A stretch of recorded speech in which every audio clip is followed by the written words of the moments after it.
출애굽기 20장 25절 말씀, 평범하지만은 아주 중요한 진리가 담겨 있습니다. 예수님의 가르치심이 항상 그러하듯이 주위의 소소하고 평범한 주제들을 가지고 깊은 진리를 가르쳐 주셨습니다. 구약에서도 마찬가지지요.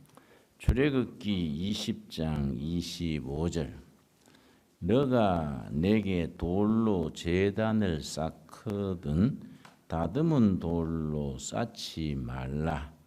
너가 정으로 그것을 쪼면 부정하게 함이라. 이런 말씀이 참 우리 신앙의 깊이를 더하고 신앙의 본질을 이해하는 데에 대단히 중요한 부분이 됩니다. 하나님 앞에 제단을 쌓는데 자연석을 가지고 자연 그대로 툭툭 놓아서 제단을 쌓지, 인위적으로 인간적인 재주나 그런 인간적인 꾀를 가지고 다듬어서 제단 쌓지 말아라. 영적인 것은 자연스럽습니다. 자연스러운 것이 영적입니다. 근데 우리는 자꾸 꾸미려고 듭니다. 있는 모습 그대로 척척 쌓아라. 이게 영적으로 왜 중요하냐? 우리가 하나님 앞에 나올 때에 내 모습 그대로, 잘나면 잘난 대로, 못나면 못난 대로 그대로 나와야지, 우리가 뭐 꾸민다고 하나님이 넘어가겠습니까? 영적인 것은 자연스러운 것이다. 우리 교회 분위기가 참 좋습니다. 뭐 자연스러우니까 억지로 하려 하지 않고 뭐 체하지 않고 이렇게 자연스럽고 분방한 분위기가 얼마나 귀합니까? 여호수아서 4장 3절에 돌 얘기가 나옵니다. 신구약 성경 전체에 돌에 대한 이야기가 늘 이어집니다. 여호수아서 4장 3절 보면은 드디어 요단강 건너서 가나안 땅에 들어가게 되는데 4장 3절에 뭐라고 지시했느냐 하면은 4장 3절, 요단강 강 바닥에 돌멩이를 12개를 한 지파에 하나씩 주워서 그걸 어깨에 메고 나와서 12개 돌로 단을 쌓아라. 그 얘기가 나옵니다. 여호수아 4장 3절. 자, 1절부터 봅니다. 그 모든 백성이 요단을 건너가기를 마치매 여호와께서 여호수아에게 말씀하여 이르시되, 백성의 각 지파에 한 사람씩 12사람을 택하고 그들에게 명령하여 이르기를, 요단 가운데 제사장들의 발이 굳게 선 그곳에서 돌 12를 택하여 그것을 가져다가 오늘 밤 너희가 유숙할 그곳에 두게 하라 하시니라. 요단강 강바닥에서 한 지파에 한 명 사람을 선정해서 강바닥에 돌 하나씩 메고 나오게 했습니다. 그럼 돌 12개지요. 그날 첫 유하는 곳이 길갈입니다. 길갈에 12돌을 쌓아서 그렇게 기념되는 돌무더기를 만든 겁니다. 성지순례 가면 길갈에 지금 또 가면은 성지순례 안내에 그 돌무더기가 나옵니다. 12돌. 그런데 여호수아서 24장 마지막 장에 보면은 돌에 대해서 아주 굉장한 신학적인 영적인 의미를 붙입니다. 여호수아 24장이 여호수아서의 마지막 장인데 그 중에서 여호수아 23장, 24장이 세겜이라는 곳에서 여호수아의 고별 예배입니다. 고별 연설이 나옵니다. 그때 이제 온 백성들이 영적으로 단합대회를 하는데 여호수아가 24장 15절 말씀, 만일 여호와를 섬기는 것이 너희에게 좋지 않게 보이거든 너희 조상들이 강 저쪽에서 섬기던 신들이든지 또는 너희가 거주하는 땅에 있는 아모리 족속의 신들이든지 너희가 섬길 자를 오늘 택하라. 오직 나와 내 집은 여호와를 섬기겠노라. 그래서 신앙은 선택이다. 강 저쪽, 유프라데스 강 저쪽입니다. 요즘 이라크, 쿠웨이트 그쪽에 아브라함이 본래 살던 하란 땅, 지금 이라크 그쪽 땅에 거기에서 섬기던 신, 세상신, 사람이 만든 신, 일반적인 종교죠. 종교. 아니면 강 이쪽, 유프라데스 강 이쪽 가나안 땅, 하나님이 주신 약속의 땅, 하나님을 선택하든지 선택해라. 강 저쪽에 세상신이냐, 강 이쪽에 살아계신 여호와 하나님이냐, 선택해라. 나와 내 집은 여호와를 섬기겠노라. 그랬더니 그 백성들이 화답을 합니다. 16절이지요. 백성이 대답하여 이르되 우리가 결단코 여호와를 버리고 다른 신들을 섬기기를 하지 아니하오리라. 백성들도 여호수아에 화답해서 우리도 강 저편의 신들을 버리고 여호와만 섬기겠습니다. 그랬더니 여호수아가 어떻게 했냐면은 26절입니다. 26절. 여호수아가 이 모든 말씀을 하나님의 율법책에 기록하고 그다음 뭡니까? 큰 돌을 가져다가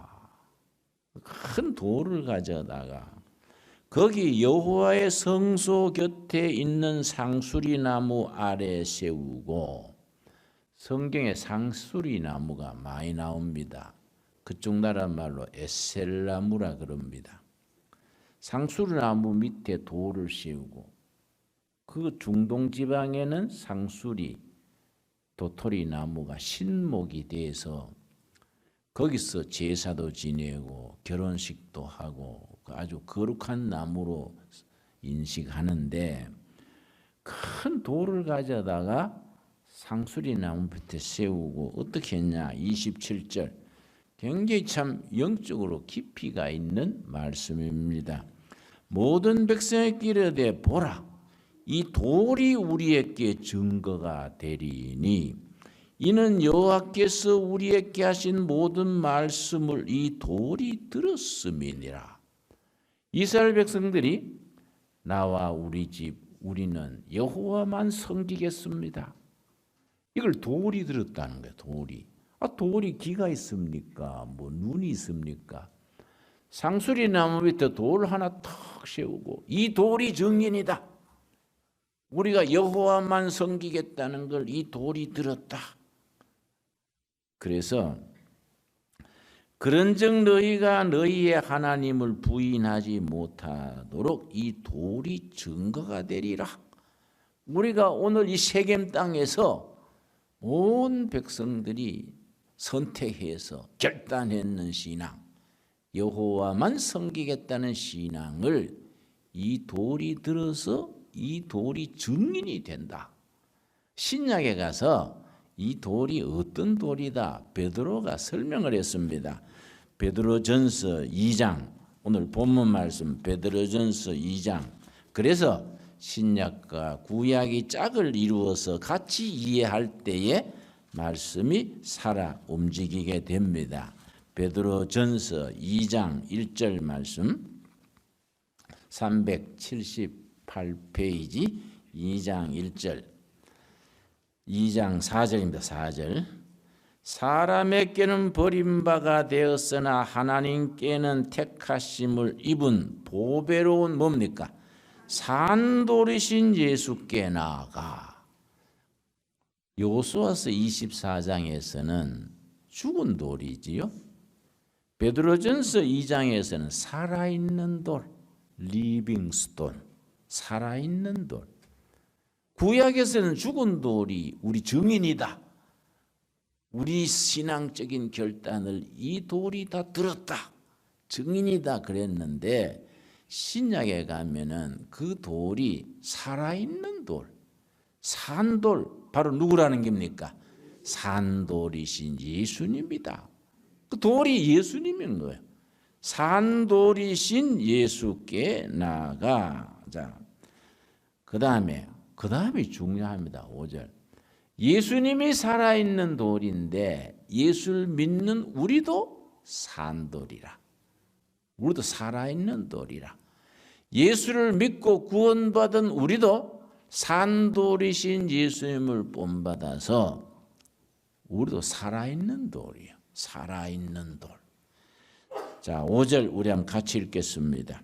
너희도 산돌같이 신령한 집으로 세워지고 예수 그리스도로 말미암아 하나님이 기쁘게 받으실 신령한 제사를 드릴 거룩한 제사장이 될지니라. 자, 예수님이 살아있는 돌인데 예수를 믿는 우리도 살아있는 돌이다. 우리도 산돌이 되어서 신령한 집, 뭘 말하겠습니까? 교회지요, 교회. 교회는 두 가지입니다. 눈에 보이는 교회, 본질적인 교회, 이렇게 눈에 보이는 예배당 교회지요. 눈에 보이지 않는 본질적인 교회. 영어로 표현할 때는 비저블 처치, 보이는 교회. 우리가 눈으로 보는 교회지요.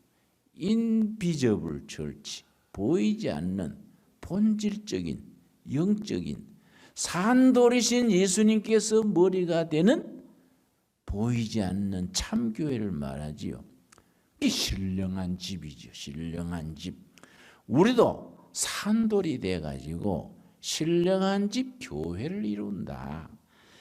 그래서 신령한 집으로 세워지고 예수 그리스도로 말미암아 하나님이 기쁘시게 받으실 신령한 제사를 드릴 거룩한 제사장이 될지니라.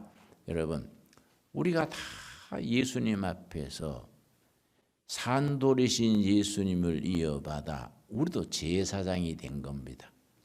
우리도 다 제사장입니다. 내가 집회에 나가서 제사장이 누구지요? 그러면 얼뜻 대답 나오는 것이 목사님이요.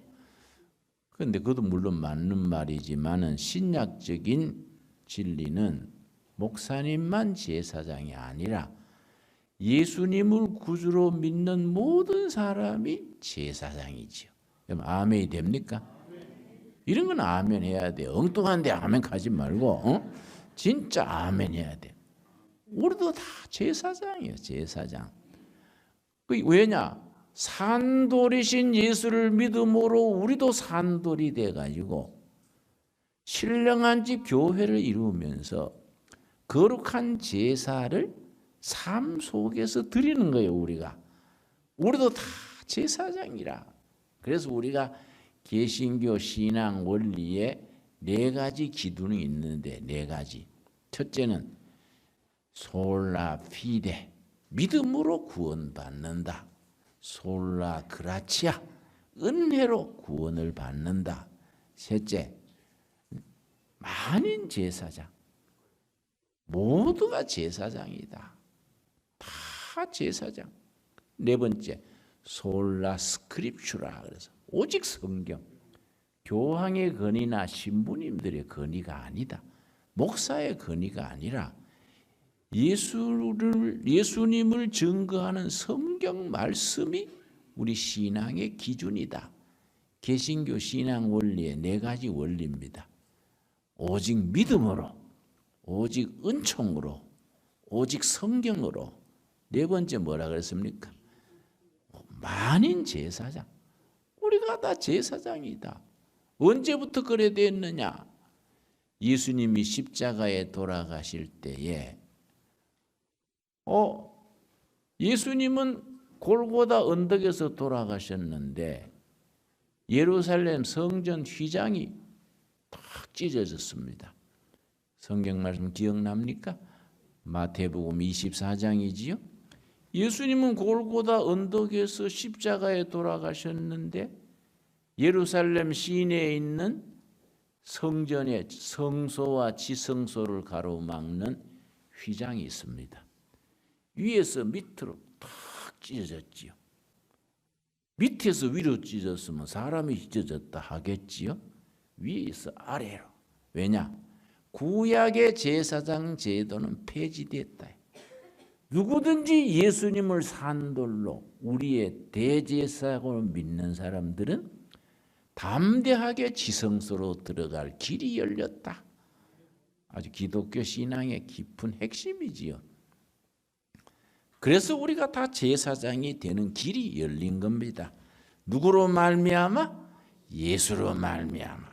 이 베드로전서 2장 9절이 기막힌 말입니다.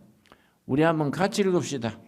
그러나 너희는 택하신 족속이요 왕같은 제사장이요 거룩한 나라요 그의 소유가 된 백성이니 이는 너희를 어두운 데서 불러내어 그의 기이한 빛에 들어가게 하신 이의 아름다운 덕을 선포하게 하려 하셨느니 하심이라. 여러분 다 받아들이지요? 네, 이걸 참 귀중한 말입니다. 이 신앙인이 된다는 건 이런 자긍심, 자부심이 있어야 돼. 야, 멋지다. 택하신 족속이요, 왕 같은 제사장이요. 예수님을 나타낼 때 세 가지가 합쳐져서 예수님입니다. 왕의 역할, 제사장의 역할, 예언자의 역할. 구약에서는 다 갈라져 있었지요. 왕으로서 제사까지 드렸다가 망했는 왕 기억나십니까? 사울 왕이요, 사울. 왕으로서 자기가 블레셋하고 싸울 때 조급해가지고 자기가 제사 지내는 거예요. 안 되는 거예요. 왕과 제사장과 예언자. 제사장은 백성들을 대표해서 하나님께 아뢰는 제사를 아뢰고 백성들의 죄를 사하는 중복 기도를 드리고 사람을 대변하는 게 제사장. 하나님을 대변해서 사람들에게 선포하는 건 예언자지요. 왕은 다스리는 하나님의 백성들을 다스리는 거이지요. 구약에는 다 갈라져 있었는데 신약에 와서 예수님한테 와서 합쳐진 거지요. 예수님은 왕이시고 제사장이시고 예언자신 겁니다. 그러니 예수님을 따르는 산돌이신 예수님을 따르는 우리도 산돌로서 예수님과 같이 왕 같은 제사장이요 하나님의 뜻을 선포하는 예언자요 같이 우리가 이어가는 겁니다. 내가 지난주에 책을 한 권 받았는데 우리가 왕 같은 제사장 역할을 하는데 아주 좋은 내용이더라고요. 침례 신학대학 교수 중에 정동섭 교수라고 있어요. 정동섭 교수. 깨어나라 대한민국 이런 책을 나한테 보냈는데 제 부제가 뭐냐면 주체사상에 현혹된 대한민국의 정체성. 대한민국이 건국 이래 70년 동안 잘 나왔는데 중간에 주체사상이 끼어들어가지고 김일성 주체사상이 민족의 희망이다. 말하자면 주체사상은 정치계의 신천지라고 생각하면 틀림없습니다. 여기에 뭘 선언하면은 김일성 주체사상 10계명이 있어요. 이 주체사상 10조 딱 10계명하고 빼닮았어요. 본래 김일성의 어머니 아버지가 신앙인입니다. 어머니는 권사님입니다. 김일성의 삼촌은 강양욱 목사입니다. 저 외삼촌이 목사. 교회에서 자랐어요. 교회에서. 근데 그게 빗나가 버리니까 엉뚱한 사람이 된 거이죠. 그러니까 교회 모양대로 아주 그래서 북한에서 온 사람들은 예수를 잘 믿어요. 예배당 다녀보면 북한 사람과 비슷하대요. 김일성은 성부 하나님, 김정일은 성자 하나님, 공산당은 예배당, 뭐 구역 예배는 자아 비판해. 뭐 딱 맞대요, 딱 맞대요. 그래서 예배당 오면 아주 편안하다는 거예요. 하던 대로 돼가지고. 응? 그러니까 우리가 통일한국 되면 교회가 빨리 부흥되게 해야지요. 그렇지요? 6.25 전쟁 날 때 2830교회가 있었거든요. 북한에만. 그거 다 우리가 빨리 복원해가지고 남북한이 예술 잘 믿는 나라 세계 모범 국가가 돼야 안 되겠습니까? 여기 보면요. 10계명과 주체 사상 10대 원칙 비교해서 나오는데 아주 희한하게 들어박혔어요.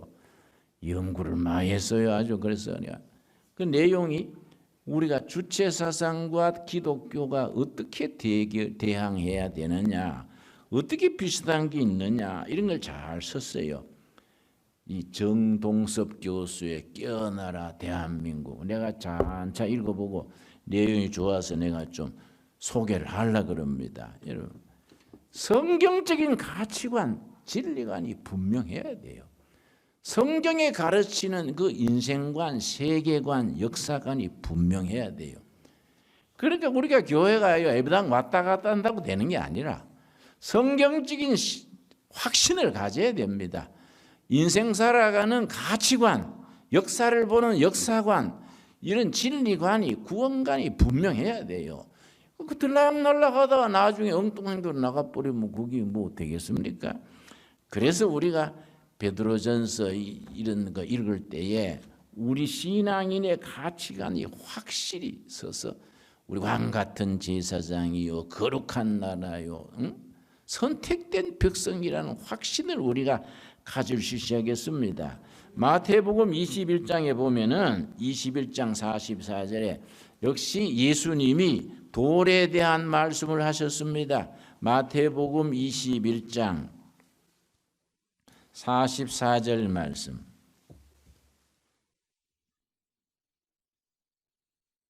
이 돌 위에 떨어지는 자는 깨어지겠고, 이 돌이 누구겠습니까? 예수님, 산돌이신 예수님 위에 떨어진 자는 깨어지겠고, 이 돌이 사람 위에 떨어지면 그를 가루로 만들어 흩으리라. 선택입니다. 선택. 우리가 산돌이신 그리스도 앞에 무릎을 꿇고 항복하든지 아니면 미련되고 잘난 척하면 언젠가 돌이 우리를 내리쳐서 멸망시킨다. 선택이요, 선택. 아주 위대한 진리가 들어 있습니다, 여러분. 그래서 이 세상 나라가 뭐 아주 참 뭐 복잡하고 뭐 교회는 아주 어떨 때는 비실비실하는 것 같지만은 결국은 기독교 성경이 가르치는 결론이 뭡니까? 다니엘서 2장 44절에 보면은 결론, 역사의 결론을 말해줍니다. 우리는 그걸 확실히 믿고 있기 때문에 어떤 저지에서도 흔들림 없는 확신을 가져야 되지요. 자, 다니엘서 2장 44절 45절 말씀. 우리가 역사의 결론에 대한 확신을 가지고 뭐 때로는 흔들리고 왔다 갔다 하더라도 그게 흔들리면 안 되지요. 44절. 이 여러 왕들의 시대에 하늘의 하나님이 한 나라를 세우시리니, 하나님의 나라, 하나님이 세우시는 나라, 이것은 영원히 망하지도 아니할 것이요 그 국권이 다른 백성에게로 돌아가지도 아니할 것이요 도리어 이 모든 나라를 쳐서 멸망시키고 영원히 설 것이라. 여러분, 우리 한반도에도 하나님의 나라가 최종 승리할 것으로 믿습니다. 그 다음 44절 45절. 손대지 아니한 뭡니까? 돌. 사람의 손으로 되지 않는 돌, 하늘에서 날아온 돌, 손대지 아니한 돌이 산에서 나와서 새와 녹과 진들과 은과 금을 부서뜨린 것을 왕께서 보신 것은 크신 하나님이 장래의 일을 왕께 알게 하신 것이라. 이 꿈은 참되고 이 해석은 확실하나이다. 여러분, 하늘에서 내려온 돌이 세상에 무슨 사회주의니 공산주의니 주체사상이니 파시즘이니 다 깨뜨려 버리고 하나님의 뜻이 다스려지는 나라를 세우게 된다. 그 말씀이지요, 여러분. 위대한 말씀입니다. 산돌이신 하나님이 주님이 하늘로서 날아와 가지고 세상 역사를 정리하고 하나님의 나라를 세운다. 그 산돌이신 예수님을 따라 우리도 산돌로서 거룩한 집 교회를 세우고 확신을 가지고 왕 같은 제사장으로서 살아가는 우리들이 될 수 있게 되기 바랍니다. 기도하겠습니다. 이 프로그램은 CTS 방송가족의 사랑과 후원으로 제작되었습니다. 후원전화 02-6333-1003번, ARS 060-808-1004번으로 전화주세요.